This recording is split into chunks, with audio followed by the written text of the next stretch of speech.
I'm sitting at the park, minding my business, painting or drawing. And I just had an officer come pull up and, like, ask what I was doing. Like, I've been living in my car for over a year. I come here often, yes. And I stay here all day a lot of times. I don't litter, I don't play loud music, I'm not doing anything illegal at all. I'm literally sitting here fucking coloring. I just don't understand why I can't just be left the fuck alone. He was nice enough, but I'm just like, am I doing anything wrong? He's like, no, I just saw a lot of stuff in your car, and I know some people sleep here. I just wanted to make sure you weren't. I don't think people are paying tax dollars for you to police people napping in cars. I'm just tired of this shit.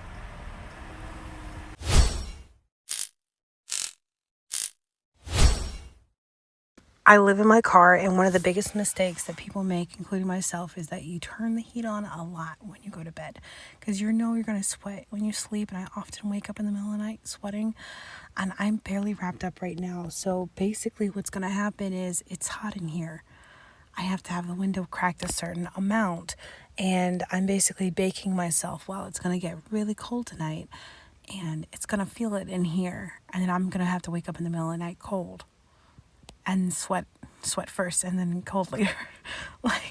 So don't make that mistake. Living in my car, trying to find somewhere to park to go to sleep at night. I've already told you, I can park anywhere and be gone in a zap. That was not so bad. My top 5 faves are hotel parking lot, used car dealership, mechanic shop, apartment complex, and my number 1 all-time fave is, that's right, at a neighborhood near you. I prefer neighborhoods where they are notorious for parking on the street. So I just find a spot. She is very resourceful about the parking. And then I go to bed. I love rainstorms. Anyway, I hope that you all are having an amazing night, just as I am. Sleep tight. Good morning. I hope y'all slept better than I did. It started thundering and shit got kind of out of control. But I made it. I live in my car. Let's talk about where to park. So you have Planet Fitness, you have hospitals, 24-hour hospitals, not just any hospitals. If the Planet Fitness is closed, don't park there. Cracker Barrels, go in and ask or call first. Usually they have the RV park. Some of them don't. As I found out, also you can go to residential streets. You don't park in front of people's houses. You park on the side streets that are busy of apartment buildings. I find these when I dash at the end of my night. Even if I work, I still try to dash at the end of the night just to find something. If I can't find something, I will head to the closest hospital. A hospital does seem like it would be convenient and safe. They can be very disruptive, though. There's like a lot of assholes there, or people that are not very kind. There are just a combination of things. Rest areas are great depending on your state. Honestly, sometimes if I'm really, really tired, I'll stop on the interstate for 2 hours, put a sock out my window, the white sock, and then I'll move up a few miles and then do it again. Now, I don't know who needs to hear this, but you don't have to have money to live in your car. And you gonna save money. You're gonna save money. So you can just do what I did. I broke my lease, moved out of my apartment, and moved into my car. So that's why I was able to quit my job so that I can live in my car and travel the country. So I decided to live out of my SUV with my toy poodle. I am completely new to living in my SUV, or what they call van life, SUV life. And here are some things that I am starting to realize that are so important. You cannot leave open food in the car. I know that seems like a simple one, but what the hell? I had got some like candy straws and I had them tucked right here, and they were open and I didn't finish eating them. So then I went to go take them out and there were a bunch of little ants in there. So I literally stripped the entire car and I'm headed to go clean it right now. Speed bumps. You have to go hella slow over speed bumps. Like so slow. Also, when you're turning corners, yeah, you got to turn them corners real slow. Oh my gosh, you lose everything. Everything. I literally started to 3M every little thing in the car so it has a place to be. Like that remote control, yeah, it's 3M'd to that little panel right there. Bugs, bro, bugs. Just having your door open or going in and out your car, bugs are gonna get in the car and oh my gosh. I have bug spray, and I'm gonna start putting stuff down just to make sure I'm good. And cleaning the car is gonna be like a necessity every week. I'll actually be live showing y'all me putting everything back in my SUV after I go clean it out and wipe it completely down. If I can think of anything else, we'll do a part 2 to this video. If you want to support and follow the journey, make sure you follow us on Discord. Also, you can go to my bio and subscribe to my page. Every little thing helps y'all, like even just watching my videos helps me make this journey possible. Again, I appreciate y'all and thank you so much. How to make it easy when you live in your car. Okay, so there's like different things. I'm city, so I do the Panera Sip Club. So every 2 hours you can get a drink. So I go in, I get my drink in the morning, I get my coffee before I go to work, and then I go to work, and then I get off work, and then I go get a drink. And it's not even half the time, I'm not gonna lie to you guys, half the time I'm literally just going in to get water, so I don't have to pay for water.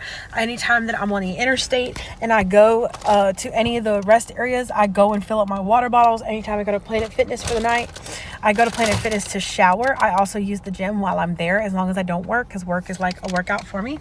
I fill up my water bottles. I will take an entire gallon that's empty and go in there and fill it up. And I have no shame about that, because they're literally filtered water. There's like, it's free water for everybody. You're paying to go in there, so it's not like you're stealing. And then also I will, if I don't have enough money, I will go to the food pantry. There's no shame in that either. And you ask them for fresh stuff. Like, they're very kind. Like, I have been helped so much over the time that I've been in the car when I couldn't afford food. Like, I do go to this Dollar Tree and I get the food over there. I get the $5 box of Insta rice from Walmart. You know that it will cook even if you don't cook it. Like, it'll suck up the water and get salt even if you don't. You should cook it. You should cook it. But I'm just saying, like, if you go into and ask a 7-Eleven, a lot of times they'll let you actually like use their microwave, as long as it's not like more than 2 or 3 minutes. But a lot of times they'll let you use their microwave. A lot of places you can take in instant or oatmeal and you can literally go in and get the hot water. I will go into a coffee shop. If my battery dies, I will plug it up into a coffee shop while I wait, or Panera or something like that. I will plug up my devices when I go to Panera to get my coffee. I'll sit down for a minute and then I'll be on my phone for a minute, or I'll just chill with my coffee while my stuff charges. Like, think about little things like that. Sometimes you can approach a hotel and ask them for ice. A lot of times I'll go through and I'll ask places if I can have a refill of ice if I bring my own cup, and a lot of times they say yes. Not every time, but a lot of times. If you put your ice in a container and then put it on the stuff, you won't have water and your ice will last longer. If I'm at work and desperate and I need a hot meal, I will take a can of food and put it on my dash on a hot day and let the can heat up, and then open it at lunchtime and my meal is pretty hot. I do the same thing at the beach. I put it in the sand. You don't open the can until it's ready. And you can heat it up even faster when you wrap it in a black sock. I'm really tired, so I seem a little aggressive. I'm sorry. I eat tuna and rice almost every day. Different vegetables and sauces make it a different meal. I said this earlier, look for the happy, and also leave your car.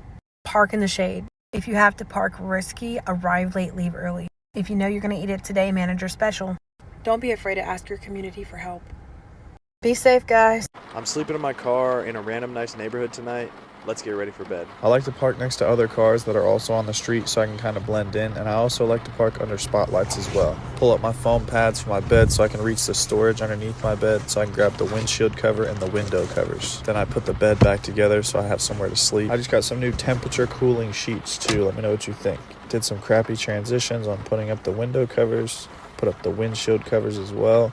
Pro tip: use the visors to keep the windshield cover in place. I got these magnetic window covers on Amazon. They should be linked in my bio if you want to check them out. Today my sleeping bag was in my trunk for some reason, so I pulled it out of there. And as usual, another crappy transition into making me a peanut butter jelly sandwich right before bed.